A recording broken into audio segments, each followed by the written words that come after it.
excellence, melakukan yang terbaik. Kerinduan kami adalah melihat dan menempatkan setiap individu, baik itu pria maupun wanita, tua ataupun muda, sama berharga di hadapan Tuhan. Kalau kita membaca di dalam kitab Efesus 4 ayat yang ke-11 sampai ayat yang ke-13, atau juga di dalam Roma 12 ayat yang pertama sampai ayat yang ke-8, saudara akan menemukan kalau Tuhan telah mengaruniakan talenta-talenta untuk dipergunakan di dalam pelayanannya. Saudara, pelayanan adalah tanggung jawab pribadi setiap orang. Kami mendorong setiap pribadi untuk menemukan dan mempergunakan karunia yang telah Tuhan berikan kepada mereka. Kami mau melihat setiap orang boleh mencapai kapasitas terbaiknya, baik itu melalui gereja atau juga komunitas-komunitas di mana mereka tinggal dan bekerja. Mari kita selalu melakukan yang terbaik. Selamat beribadah dan Tuhan Yesus memberkati.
Tuhan Yesus, kami datang dengan seluruh kerendahan hati membawa pujian atas segala nikmat, syukur atas segala berkat yang Tuhan beri, dan penyembahan yang terbaik. Karena Tuhan sudah mengerjakan yang terbaik pula dalam kehidupan kami. Lewat firman-Mu, teguhkanlah kami. Kuatkanlah kami supaya kami boleh menghargai pengorbanan Kristus, tidak menyia-nyiakan karya-Mu bagi kami. Di dalam nama Tuhan Yesus Kristus, kami berdoa. Amin. Harga yang kita bayar untuk Yesus. Sebuah judul yang harus kita resapi dan cermati dengan hati-hati dengan baik, supaya kita tidak salah mengerti pada akhirnya. Dan masih di dalam momen Natal, Bapak Ibu Saudara, kita akan bicara dari sebuah kitab yang menceritakan masa-masa pelayanan Yesus di bumi. Saya ingin kita membuka satu kisah yang mungkin gak banyak orang buka, apalagi kalau dalam momen Natal, yaitu kisah dari seorang murid yang mengkhianati Yesus yang bernama Yudas Iskariot. Matius pasal yang ke-26 ayat 14-16. Firman Tuhan berbunyi seperti ini. Kemudian pergilah seorang dari ke-12 murid itu yang bernama Yudas Iskariot kepada imam-imam kepala. Ia berkata, apa yang hendak kamu berikan kepadaku supaya aku menyerahkan dia kepada kamu? Mereka membayar 30 uang perak kepadanya. Dan mulai saat itu dia mencari kesempatan yang baik untuk menyerahkan Yesus. Adakah di antara saudara pernah bertanya-tanya mengapa 30 uang perak? Inilah hari-hari ini yang mengusik saya. Tepatnya 1 bulan terakhir ini Tuhan banyak berbicara kepada saya dan memfokuskan kepada kata-kata 30 uang perak. Dan saya cukup yakin ada 1-2 di antara saudara cukup penasaran. Iya ya, kenapa kok 30 uang perak? Tidak lebih, tidak kurang, atau mungkin menggunakan alat yang lain, emas mungkin, atau alat dagang yang lainnya yang bisa untuk menjadi alat tukar jual beli. Kenapa 30 uang perak? Ya, kita tahu saudara bahwa semua yang dikatakan oleh para nabi harus digenapi. Itu kenapa Matius pasal yang ke-27 berkata, dengan demikian genaplah firman yang disampaikan oleh Nabi Yeremia. Apa yang disampaikan oleh Nabi Yeremia? Salah satunya adalah tentang 30 uang perak. Mereka menerima 30 uang perak, yaitu harga yang ditetapkan untuk seorang menurut penilaian yang berlaku di antara orang Israel. Nah, kalau saudara mengutip lebih tepatnya di Sakaria pasal 11 ayat 12-13, di sana saudara akan menemukan bahwa ternyata jauh sebelum kedatangan Yesus, 30 uang perak itu sudah dinubuatkan. Jadi jelas ada satu kondisi di mana Yudas menyerahkan Yesus dengan 30 uang perak. Itu adalah penggenapan dari nubuat. Tapi yang membuat saya semakin takjub dengan firman Allah, ada satu makna profetik di belakangnya. Tahukah Bapak Ibu Saudara bahwa 30 uang perak adalah nilai yang diberikan untuk membeli seorang budak? Wow. Saudaraku, mulai mengertikah Anda makna nubuatan ini di belakang 30 uang perak? Saudara dan saya adalah budak dosa. Kita diperbudak oleh dosa. Sejak kita lahir kita nggak bisa tolong diri kita sendiri. Kita nggak bisa menyelamatkan diri kita sendiri dari yang namanya kebinasaan kekal. Karena bagaimanapun tabiat dosa menguasai kita, kita cenderung berbuat yang negatif, kita cenderung berkata yang jelek, kita cenderung berpikir yang tidak-tidak ketimbang apa yang baik. Yang sejatinya kita sadar, kita harus akui perbuatan baik kita tidak bisa menyelamatkan kita.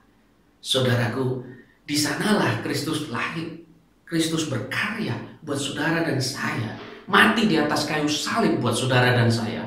Supaya kita yang percaya kepadanya tidak binasa, melainkan beroleh kehidupan yang kekal. Dan berita yang luar biasa adalah saudara, pada waktu Yesus lakukan itu dia berkata, sudah selesai. Harganya sudah lunas dibayar, saudara dan saya merdeka, bukan lagi budak dari dosa. Haleluya, puji Tuhan. Tetapi tidak berhenti di sana, karena nilai budak pada hari itu ada yang 30 uang perak, ada yang 50 uang perak. 50 adalah nilai untuk budak laki-laki, 30 adalah nilai bagi budak perempuan. Saya tidak sedang mempertentangkan masalah laki-laki atau perempuan, tetapi saya sedang bicara fakta historis. Pada masa Yesus hidup, ada 2 nilai, yaitu 50 untuk laki-laki, 30 untuk budak perempuan. Dan yang luar biasa, Tuhan menggenapi nubuat itu dengan 30 uang perak. Kenapa saudaraku? Karena Kristus adalah mempelai laki-laki dan saudara dan saya adalah mempelai wanita. Itu kenapa penggenapan ini menjadi luar biasa. Karena saudara dan saya dibeli lunas sebagai mempelai perempuan yang awalnya adalah budak. Tetapi kemudian kita sudah dimerdekakan. Sehingga kita dilayakkan untuk mengalami kehidupan yang kekal dalam iman percaya kita kepada Yesus Kristus. Haleluya, luar biasa. Tapi terlepas dari kebenaran itu, saya terusik sekali dengan 30 uang perak. Saya mulai berandai-andai, kenapa ya 30 uang perak itu memang uang yang cukup besar, tetapi 30 uang perak itu kalau dibandingkan dengan aset-aset pada masa itu, tentu ada hal-hal yang jauh lebih bernilai. Saya mulai membayangkan kenapa Yudas tidak minta lebih. Kenapa Yudas hanya menilai senilai itu saja? Ya, sekali lagi, terlepas dari kebenaran nubuatan yang harus digenapi, ya, saya percaya apapun yang terjadi, nubuatan itu harus digenapi. Firman Allah itu ya dan amin. Ya, tetapi saya mulai berkata dan merenungkan, saudara, ada satu pesan yang Tuhan kasih di hati saya dan saya ingin bagikan pada pagi hari ini. Kalau Yudas menghargai Yesus dengan 30 uang perak, tidak dengan seluruh hidupnya. Oke, mungkin tidak seluruh hidupnya. Mungkin dia menghargai itu dengan 100, 150, 200 uang perak. Atau bahkan lebih. Atau dia minta seluruh dunia untuk menggantikan kesetiaannya dan mengkhianati Yesus Tuhannya. Bagaimana dengan saudara dan saya? Jangan lupa, Yudas adalah orang yang mengikut Yesus kemana-mana. Jangan kita berkata, saya nggak mungkin serahkan Yesus. Saya ke gereja tiap minggu, Pak. Saya kan pelayanan tiap minggu. Pak, saya ini gembala, saya pendeta. Saya nggak mungkin serahkan Yesus. Tunggu. Saya tidak bicara tentang menyerahkan Yesus seperti yang Yudas lakukan pada masa itu. Tapi saya bicara tentang seringkali, ini yang kita dapati juga bahwa harga yang kita bayar untuk Yesus, nilai Yesus di hati kita ternyata tidak terlalu mahal. Ternyata kita tidak menyikapi Yesus dengan mahal. Kita tidak menganggap bahwa apa yang Yesus lakukan dan perbuat bagi kita itu bernilai. Buktinya, gak sedikit loh saudara.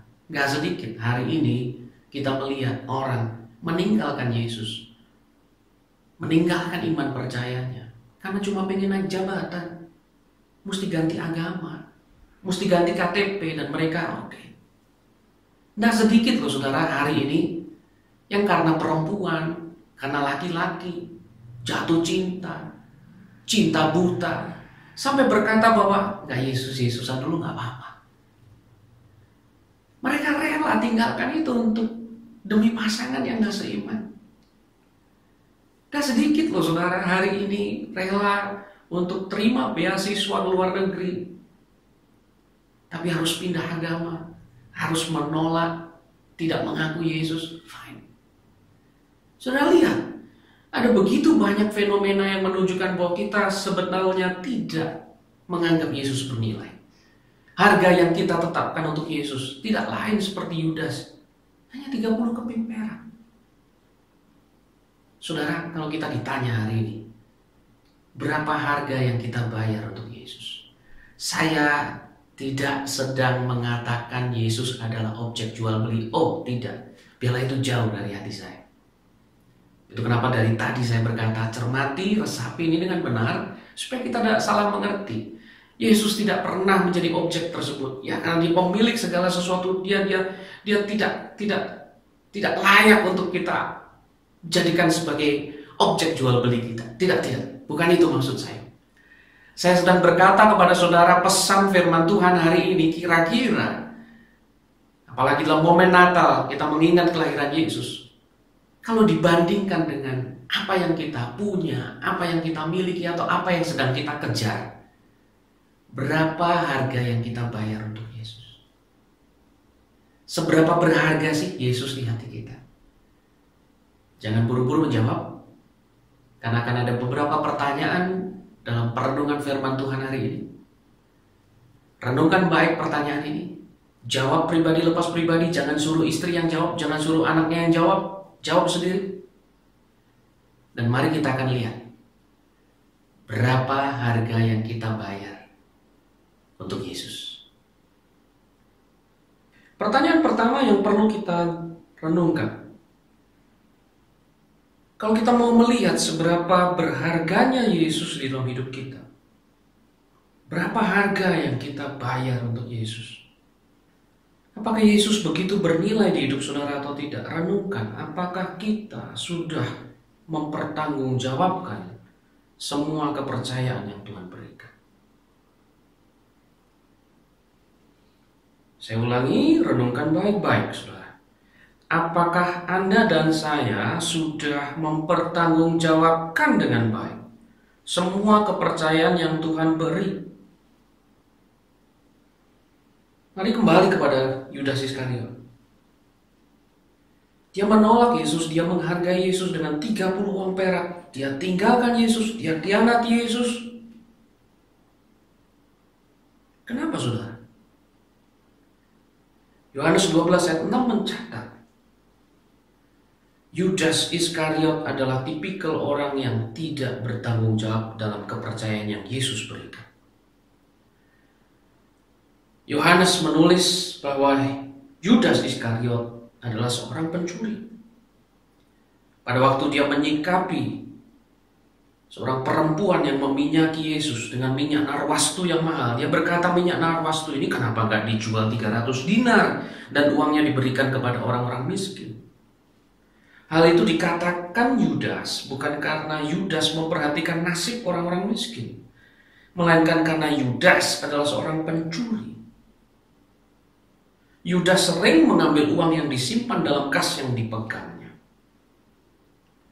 Saudara, kita tahu Yudas adalah murid yang ikut Yesus kemana-mana. Bahkan sampai detik-detik terakhir sebelum Yesus diserahkan, dia masih ada di sana. Itu kenapa dari tadi saya tekankan, jangan kita merasa aman karena kita merasa sudah ke gereja. Ke gereja bukan ukuran saudara dan saya menghargai Yesus. Benar, ada banyak hal yang kita sudah korbankan untuk kita bisa ke gereja dan itu luar biasa. Tapi mari kita tanya hati kita lebih dalam lagi.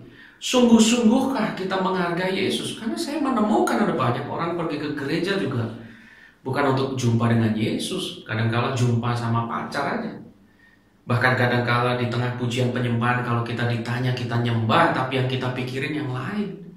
Firman dibagikan tapi kita nyirami tanaman online kita. Halo? Halo? Saudara lihat saudara, mari kita tanya saudara. Lalu bagaimana caranya saya mengerti, saya memahami bahwa saya menghargai Yesus dengan sungguh, tidak hanya seperti Yudas yang ikut Yesus setiap waktu, tetapi pada akhirnya mengkhianati Yesus, menghargai Yesus dengan 30 uang perak. Mari kita tanya, kita renungkan. Apakah kita seperti Yudas, ikut Yesus kemana-mana, tetapi hidupnya tidak mempertanggungjawabkan kepercayaan yang Tuhan beri? Saya membayangkan betapa hebatnya Yudas pada masa itu dipilih oleh Yesus menjadi pengelola, menjadi menteri keuangannya. Tentu dia punya skill, tentu dia punya keahlian. Tetapi ternyata Yohanes mencatat dia seorang pencuri. Saudaraku, bagaimana dengan kehidupan perjalanan iman kita? Apakah kita sudah sungguh-sungguh mempertanggungjawabkan apa yang dipercayakan kepada kita? Pak, apa relasinya? Pastor, apa relasinya antara pertanggungjawaban yang kita berikan dengan penghargaan kita kepada Tuhan? Saudara, bagaimana kita menyikapi, bagaimana kita menjalankan, bagaimana kita mempertanggungjawabkan tugas yang diberikan oleh si pemberi tugas, itu adalah bentuk penghargaan kita kepada yang memberikan tugas. Betul? Betul demikian, saudara? Coba renungkan sebentar. Ada beberapa orang berkata, wah, saya mesti pulang, Pak. Saya diberi tugas. Ini langsung dari Pak Menteri. Betapa bangganya saudara kalau saudara mendapat tugas dari seorang menteri, dari kabinet presiden yang hari ini memerintah. Dan Anda buru-buru pulang karena Anda mau selesaikan tugas itu, karena Anda menganggap penting tugas yang diberikan oleh menteri. Besok saya harus laporan, besok saya harus presentasi, saya harus siapkan yang terbaik. Kenapa saudara lakukan yang terbaik? Kenapa saudara harus pulang dulu? Kenapa harus persiapan? Bahkan mungkin lembur, yang lain sudah tidur, Anda tetap melek. Bahkan mungkin gak bisa tidur karena saking gugupnya mempersiapkan presentasi besok hari. Jawabannya satu, karena saudara menghargai yang memberi tugas.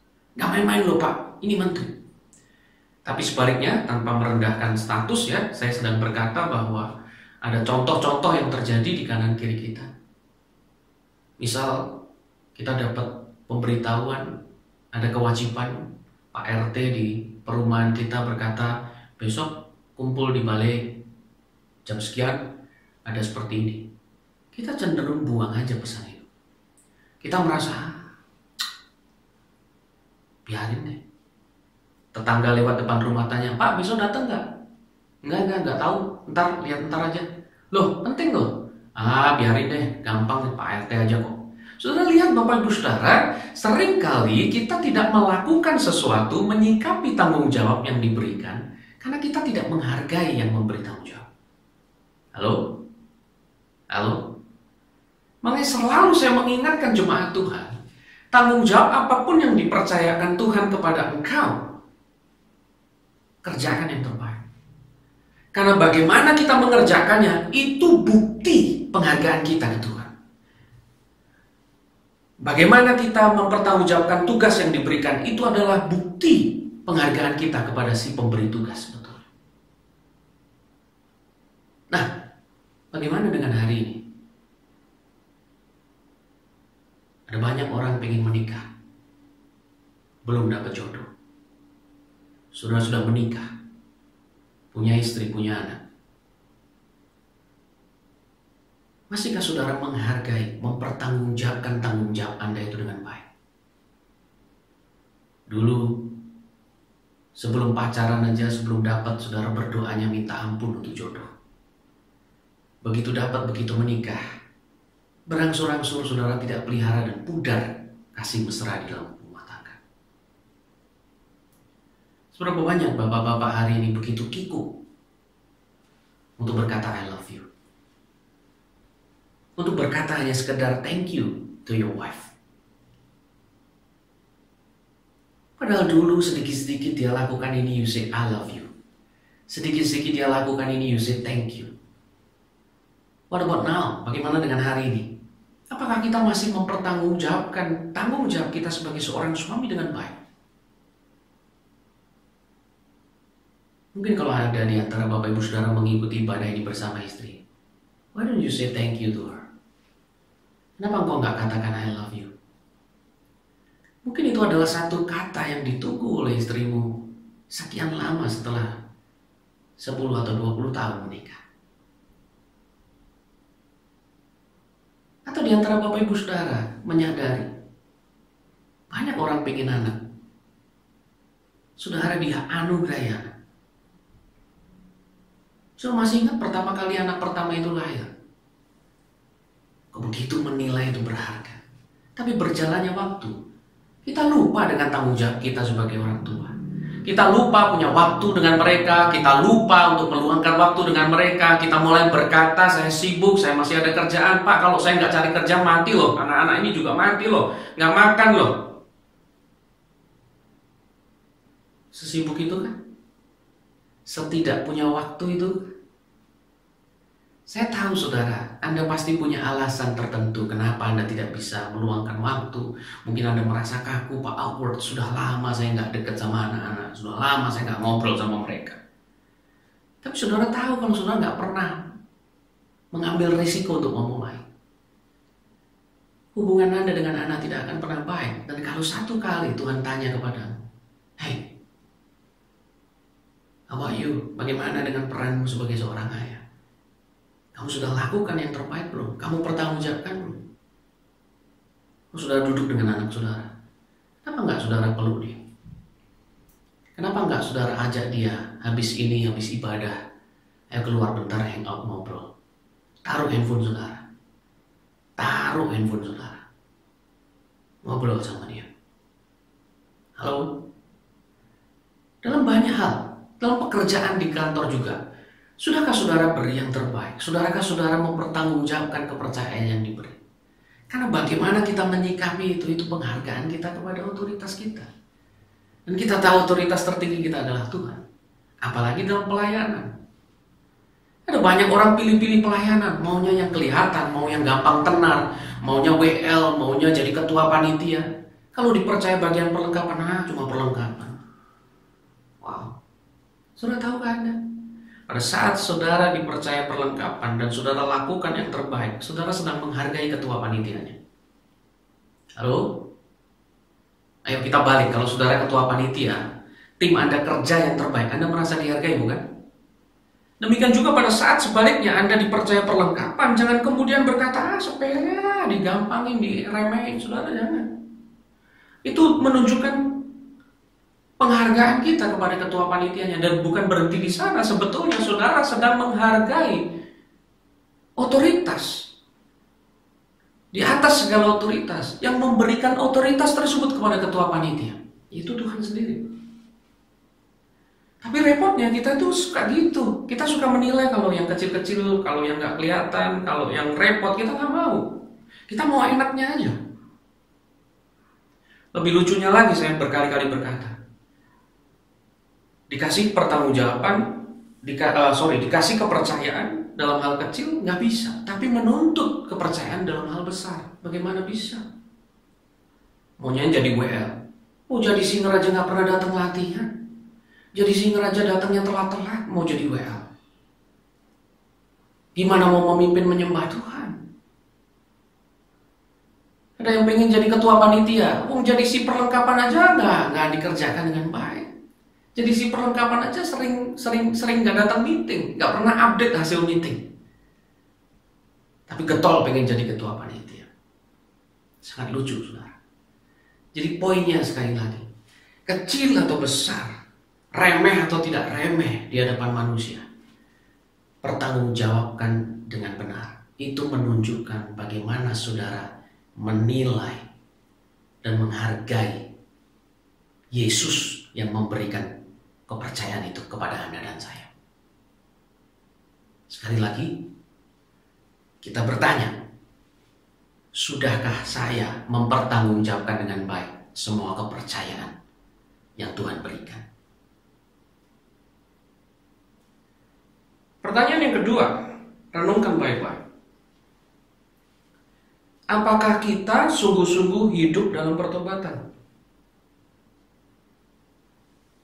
Kisah 30 uang perak yang menjadi harga, yang menjadi nilai, yang menggantikan Yesus di hati Yudas. Itu mengajar kita untuk menanyakan hal yang sama dengan hidup kita. Apakah saya seperti Yudas yang sampai hari ini terus menyalahgunakan kepercayaan, tanggung jawab yang Tuhan beri? Baik saya sebagai laki-laki, sebagai perempuan, sebagai kepala rumah tangga, sebagai kepala perusahaan, sebagai pegawai, dan apapun saudara dipercaya.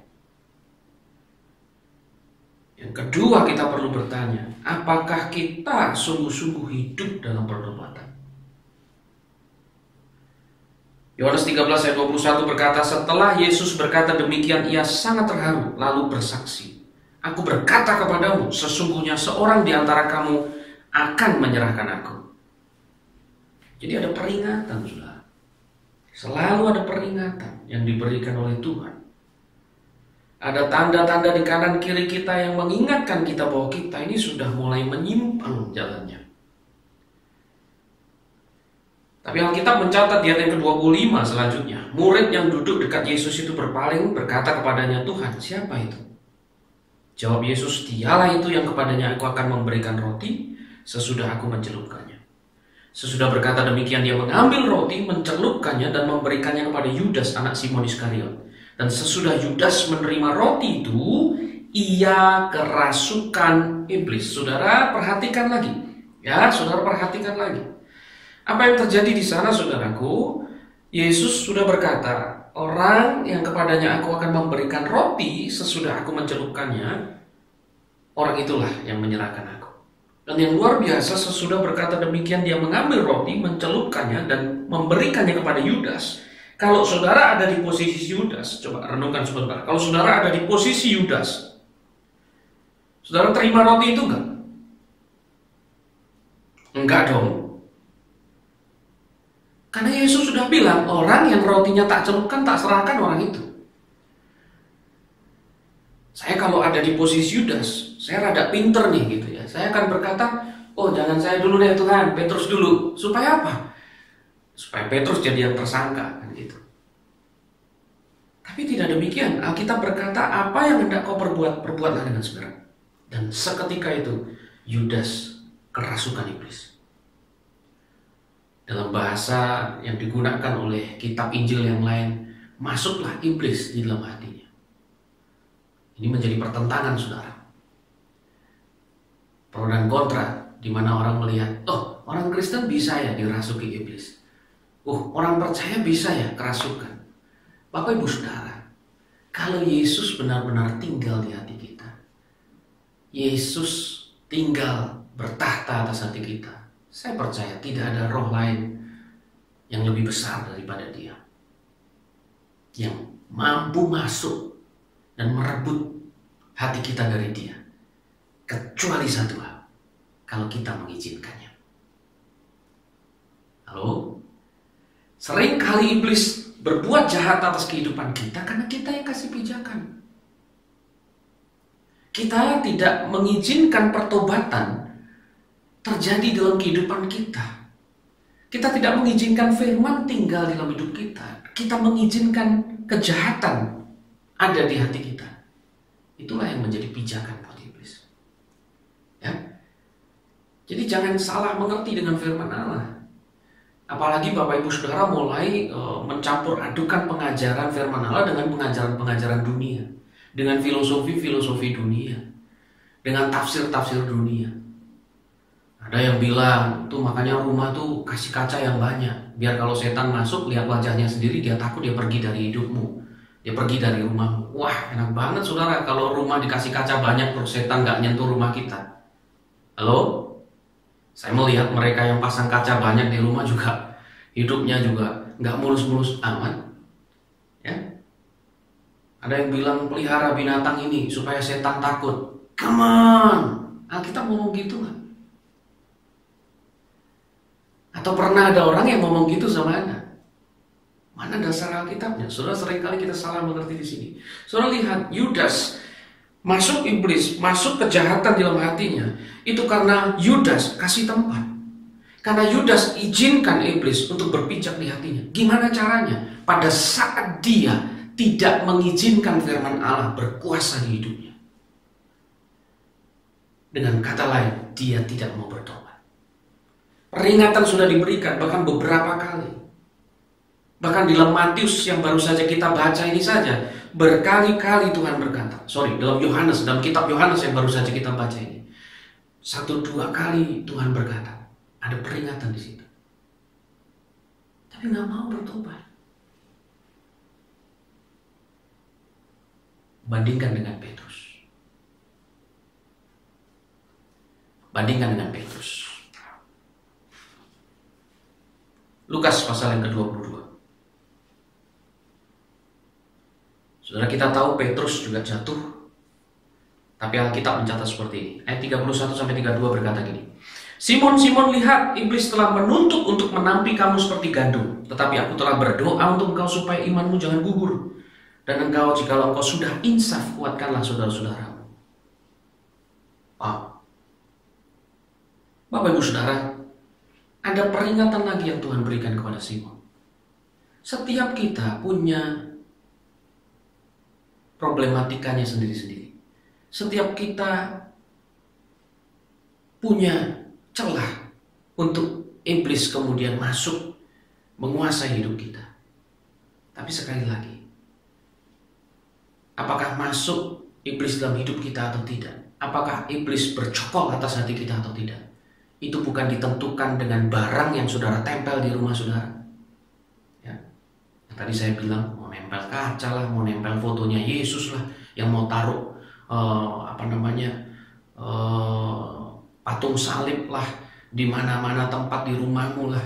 Mau kamu kasih minyak urapan, mau kamu siram pakai minyak urapan di semua tempat lah. Ya, apapun yang saudara pikirkan hari ini, jangan berpikir bahwa itu akan membuat iblis sama sekali tidak punya celah untuk berpijak atas hidupmu. Karena sejatinya iblis tidak punya celah untuk berpijak adalah pada saat saudara mau punya gaya hidup bertobat seperti Petrus. Kita lihat Markus pasal 14. Saat itu berkokoklah ayam untuk kedua kalinya. Maka teringatlah Petrus bahwa Yesus telah berkata kepadanya, sebelum ayam berkokok 2 kali, engkau telah menyangkal aku 3 kali. Perhatikan kalimat yang terakhir. Lalu menangislah dia terseduh-seduh. Ada yang berbeda dari sikap Simon dan sikap Yudas. Pada waktu Yudas mendapat teguran, pada waktu Yudas mendapat peringatan dari Tuhan, dia lari tidak dalam penyesalan, dia lari dan tetap menyerahkan Yesus. Dan bukan berhenti di sana, kita tahu bahwa setelah Yesus mati di atas kayu salib, dia menyesali dosanya, tetapi dia tidak berbalik kepada kebenaran. Justru dia berbuat yang tidak benar, yang dia tahu itu salah. Yaitu apa? Dia pergi ke rumah, mengunci pintu, dan dia gantung diri di sana. Wow. Bapak Ibu Saudara, sebaliknya Petrus pada waktu dia sadar, iya ya, Yesus pernah bilang, aku akan mengkhianati dia. Dan yang dilakukan Simon itu menurut saya lebih sadis daripada Yudas. Kalau Yudas itu kan silent mode ya, dia diem aja. Kamu akan serahkan aku, kan gitu Tuhan kira-kira kalau saya bahasakan dengan bahasa sekarang gitu. Tapi lihat, Yudas mungkin nggak tahu ya, saya nggak ngerti keadaan masa itu. Mungkin dia cuma menunduk, mungkin dia cuma senyum-senyum. Ya, Petrus enggak loh. Waktu Yesus kasih peringatan sama Petrus, dia bilang, nggak akan, aku akan tetap kuat. Aku akan kuat sampai mati untukmu, oke. Yang lain meninggalkan engkau, biarin, gua nggak akan. Nah itu Petrus. Lebih arogan kan? Dan bukan hanya itu loh, dia menolak Yesus sampai 3 kali. No, I don't know him. Saya nggak kenal dia. Secara tersurat, bukan hanya tersirat. Ya, saya tidak melihat bagian kitab suci dalam Injil yang menyebutkan Yudas terang-terangan berkata, ya, aku yang akan menyerahkan kamu. Oh, dia Tuhan yang gak penting buat aku. Oh, gak ada. Hanya hati-hati ya saudara. Jangan kita berkata bahwa, waduh, saya gak pernah kok ngomong yang menolak Tuhan gitu, berarti saya baik-baik saja. Belum tentu. Sebaliknya malah Petrus yang ngomong dengan terang-terangan, aku gak kenal dia. Sungguhan gak kenal dia. Tapi pada waktu dia ditegur, dia melihat Yesus bernilai, Yesus begitu berharga, dan dia sudah menyesal membuang semua itu. Dan dia menangis terseduh dan dia bertobat. Saudara, kita tahu bahwa sejak kita terima Yesus, kita dibaptis. Saudara dan saya perlu ingat, anugerah itu gratis, yes. Tetapi untuk hidup dan menjaga anugerah itu tetap ada buat saudara dan saya. Ada harga yang harus dibayar. Matius 6 ayat 24. Ya. Matius 6 ayat 24. Tidak seorang pun dapat mengabdi kepada 2 tuan. Karena jika demikian ia akan membenci yang seorang dan mengasihi yang lain. atau ia akan setia kepada yang seorang dan tidak mengindahkan yang lain. Kamu tidak dapat mengabdi kepada Allah dan kepada Mammon. Untuk menerima anugerah adalah gratis, tetapi untuk dapat terus hidup di dalam anugerah ada harga yang harus dibayar. Saya ulangi sekali lagi saudara, untuk menerima anugerah adalah gratis, tetapi untuk dapat terus hidup dalam anugerah Allah ada harga yang harus dibayar. Ada yang harus kita lepaskan, ada hal yang harus kita tinggalkan, yaitu kehidupan lama kita. Pilihan, dan tentu kita akan memilih yang lebih mahal harganya. Halo? Yang selalu kita pilih adalah selalu yang paling bernilai di hati kita. Halo? Halo, saudara? Saya ulangi ini berkali-kali, saya mau tanya sama saudara. Pacar atau Tuhan? Ya, saya bicara tentang kalau saudara harus kemudian menikah, meninggalkan iman saudara. Yang saudara pilih adalah yang berharga buat saudara. Kalau saudara rela tinggalkan Yesus, berarti saudara menganggap, ya Yesus nggak penting. Halo? Naik jabatan atau Yesus? Mana yang lebih berharga? Yang saudara pilih pasti yang lebih berharga. Jadi kalau saudara tinggalkan Yesus dan saudara masih pede berkata, aku tuh nggak ninggalin Yesus, cuman ini syarat administrasinya mesti ganti KTP, ganti agama. Ya terpaksa dong naik jabatan dulu, tapi di hati saya tetap Yesus. No, Anda harus jujur. Demikian juga dalam kebiasaan sehari-hari kita. Kebiasaan makan kita yang gak karuan atau Yesus? Halo? Ya, kita tahu kita harus menjaga bait kita, bait Roh Kudus, karena kita adalah bait Roh Kudus dengan baik. Tapi seringkali kita lebih memilih menyukakan perut kita ketimbang Yesus. Wow. Dan kita masih berkata, Yesus bernilai buat saya. Oh ya? Mengampuni atau membenci? Masihkah kita pede berkata, saya tidak bisa mengampuni yang satu ini, tapi saya cinta Yesus? Bagaimana mungkin saudara mencintai Yesus tetapi tidak lakukan perintahnya? Saudara cinta Yesus, tapi saudara nggak hidupi firman-Nya. Saudara nggak bisa mengabdi pada dua Tuhan. Ada harga yang harus dibayar untuk saudara terus hidup dalam anugerah-Nya. Karena itu tanyakan hal ini baik-baik. Apakah hidup kita sungguh-sungguh dalam pertobatan? Amin. Bapak Ibu Saudara, kita berdoa. Saya berdoa buat saudara dan saya. Kita berdoa sama-sama dalam iman percaya kita. Di momen Natal ini khususnya, Yesus lahir buat saudara dan saya, menyelamatkan kita dari dosa. Bernilaikah Yesus di hidup kita? Berapa harga yang kita bayar untuk Yesus? Mari tanyakan dan renungkan kembali. Pejamkan mata, tundukkan kepala, kita berdoa. Sudahkah engkau mempertanggungjawabkan semua yang dipercayakan Tuhan? Enggak seperti Yudas, yang malah jadi pencuri, yang menyalahgunakan jabatannya, menyalahgunakan kepercayaan yang Tuhan beri. Sudahkah engkau menjalankan peranmu sebagai seorang suami dengan baik? Engkau seorang istri juga sudah melakukannya dengan baik. Selama ini kau kritisi suamimu, terus engkau mulai hari ini mau berkata, I appreciate you, thank you for doing the best for her, for your hard work, ya, untuk kerja kerasmu selama ini. Ayo renungkan sebentar saudara, dalam mata yang terpejam supaya engkau fokus ke Tuhan. Sudahkah engkau mempertanggungjawabkan yang Tuhan percayakan kepadamu?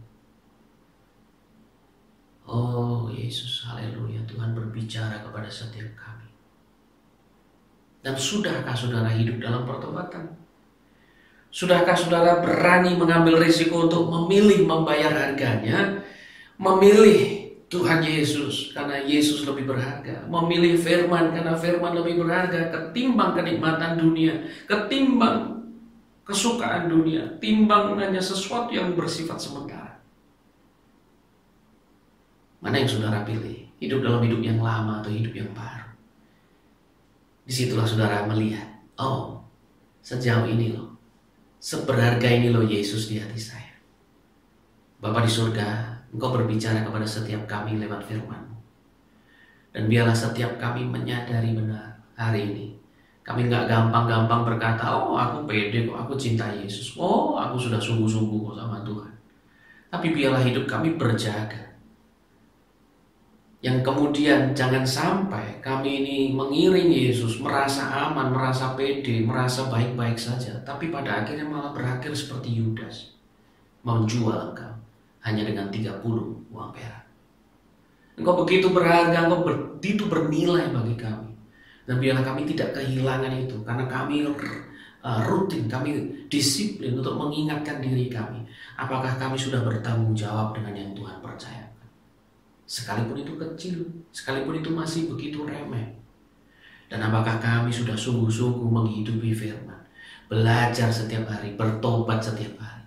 Mungkin gak sempurna, ada kegagalan yang kami alami, tetapi kami tidak berhenti berbuah lebat untuk Tuhan. Tuhan, tolong kami, supaya kami tidak berakhir seperti Yudas. Di dalam nama Tuhan Yesus Kristus, Tuhan memberkati kami mengakhiri tahun 2020 dengan kemenangan, dengan kemuliaan bersama dengan Tuhan. Di dalam nama Yesus, Engkau yang terbaik, Engkau yang terbaik, Engkau yang terbaik buat kami. Haleluya. Amin. Tuhan memberkati saudara.